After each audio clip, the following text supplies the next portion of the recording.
बस बहुत हो गया। आहान के बारे में तो हम बाद में बात करेंगे।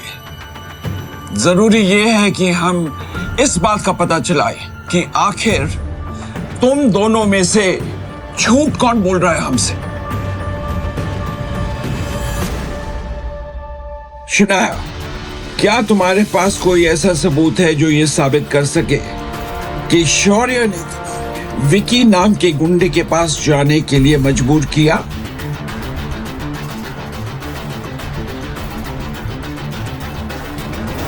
है कोई सबूत? दादाजी, ये सब इस शनाया का किया धरा है। आपके फैसले से नाराज होकर उसी ने ये सब किया है। और ये आहान और शनाया अपने आप को समझते क्या है? ये जो हर्ष मेरा इतना उछल रहा है ना, इसकी वजह यही दोनों है। और जब से आहान का सपोर्ट मिला है ना, तब से शनाया कुछ ज्यादा उछल रही है। शौर्य, बस अब हमारे पास एक ही रास्ता बचा है। आपका मतलब है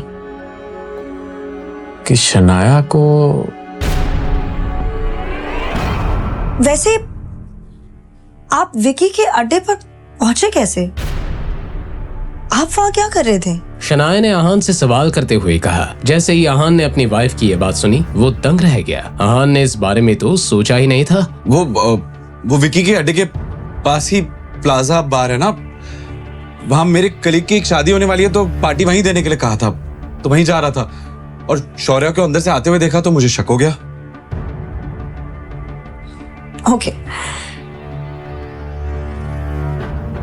तो आपने अंदर आकर मुझे अकेले उन गुंडों से बचा लिया? मैंने पुलिस को कॉल किया था। पुलिस के बारे में सुनकर शनाया को आहान पर यकीन हो गया था। आखिरकार आहान की जान में जान आ गई। तो आपके ऑफिस में काम करने वाले लड़के ने आपको प्लाजा बार जैसी जगह पर पार्टी दी, वो इतना खर्चा कर सकता है? शनाया बहुत स्मार्ट थी और जितना आहान की सैलरी थी उससे 5-10 हजार ज्यादा खर्चा प्लाजा बार जैसे जगह पर एक वक्त के खाने और ड्रिंक्स पर होता था। इसलिए शनाया का सवाल लॉजिकल था। जी सही है, खर्चा तो हम कर ही नहीं सकते। शनाया जानती थी, इसलिए वो अब सवालिया नजरों से आहान की तरफ देखने लगी। ऑफिस से वाउचर्स मिले थे, इसलिए हम वहां गए थे। अब तो शनाया के पास सवाल करने की कोई जगह ही नहीं बची थी, इसलिए उसने हाँ में सर हिलाया और जाकर डाइनिंग टेबल पर बैठ के अपने खाने का इंतजार करने लगी। आहान खाना बनाने पर फोकस करने लगा।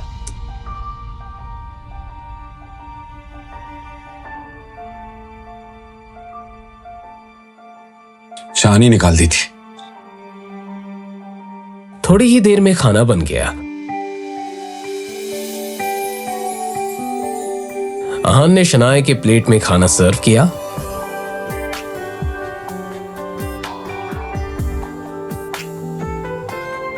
आप सोते वक्त खराटे लेती हैं शनाया? आहान की बात सुनकर शनाया हैरान रह गई। क्या? मैं खराटे नहीं लेती। और वैसे भी आपको कैसे पता? आप झूठ बोल रहे हैं। मैं झूठ बोल? कल रात हम साथ में सोए थे और आप इतनी जोर जोर से खराटे ले रही थी कि काफी देर तक तो मुझे नींद नहीं आई। ये आहान खराटों के बारे में क्यों बात कर रहे हैं? मुझे बहुत ही ऑकवर्ड फील हो रहा है। हाँ, अब यही रास्ता है। क्या कल रात को हम साथ में सोए थे? जैसे ही ये बात बाहर आई, आहान की बोलती बंद हो गई। अपने घबराए हुए पति की ऐसी हालत देखकर शनाया को जोर जोर से हंसने का मन कर रहा था। अच्छा, तो ऐसी बात है। मैंने आपको कहा रुकने के लिए? मुझे तो याद भी नहीं आ रहा। शनाया को लग रहा होगा कि मैं कितना बदतमीज हूं। अभी मैं उनसे नजरें नहीं मिला सकता।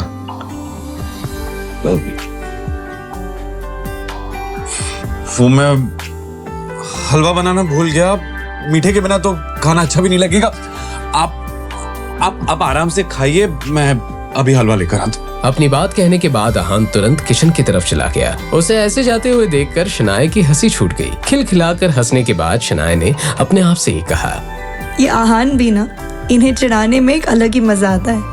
जहां एक तरफ आहान और शनाया के घर में हंसी मजाक का माहौल था, गिल कंस्ट्रक्शन की हवा में एक अलग ही टेंशन थी। स्प्रिंग कंस्ट्रक्शन से आने के बाद शौर्य और नीरज की हालत गुस्से और चिढ़ से खराब हो रही थी। इस हर्ष मेहरा की हिम्मत तो देखो। मुझे लगता है कि उसे ऐसा करने के लिए किसी ने उकसाया है, या फिर वो किसी वजह से ऐसा कर रहा है। हर्ष मेहरा एक बहुत ही होशियार बिजनेसमैन है, वरना वो रायजादा खानदान में काम नहीं कर रहा होता।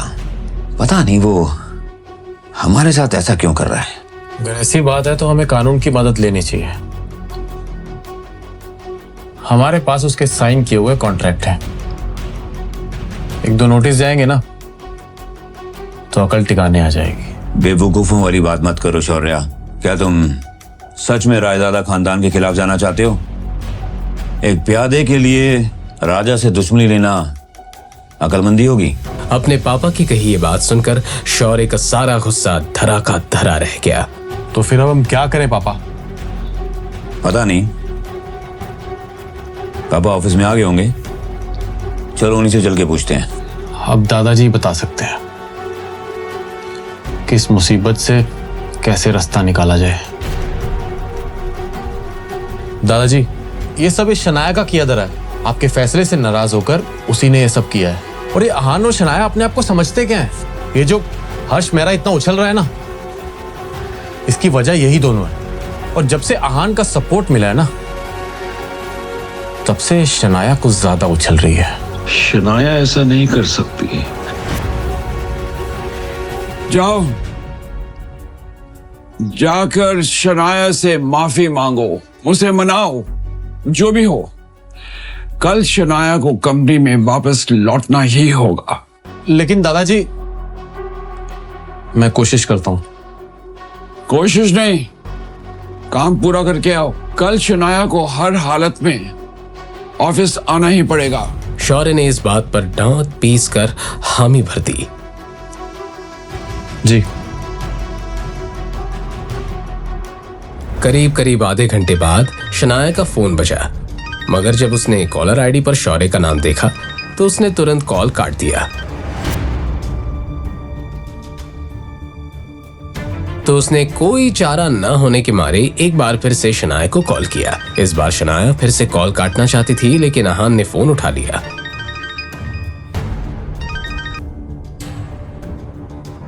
क्या बात है? शनाया कहाँ है? मुझे उससे बात करनी है। अहान को ऐसे ही किसी जवाब की उम्मीद थी। सो रही है। अरे तो उसे जल्दी उठाओ, मुझे उससे बहुत जरूरी बात करनी है। शौर्य की बात के जवाब में अहान ने बिना कुछ कहे कॉल काट दिया। दूसरी तरफ से बज रही बीप को सुनकर शौर्य गुस्से से तिलमिला उठा। अरे बेटा, एक बार फिर फोन कर ले।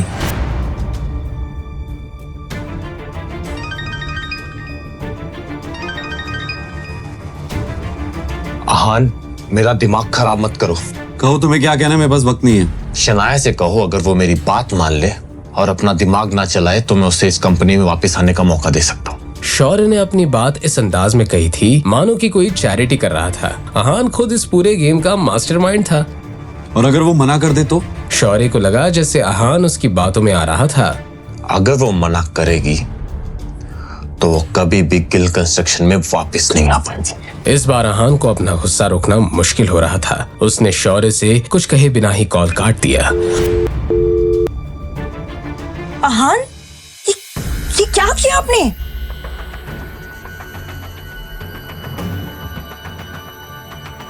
क्या शनाया अहान से नाराज हो गई थी? अब अहान उसे कैसे मनाएगा? क्या होगा शौर्य और नीरज गिल का अगला कदम? जानने के लिए सुनते रहिए पॉकेट FM।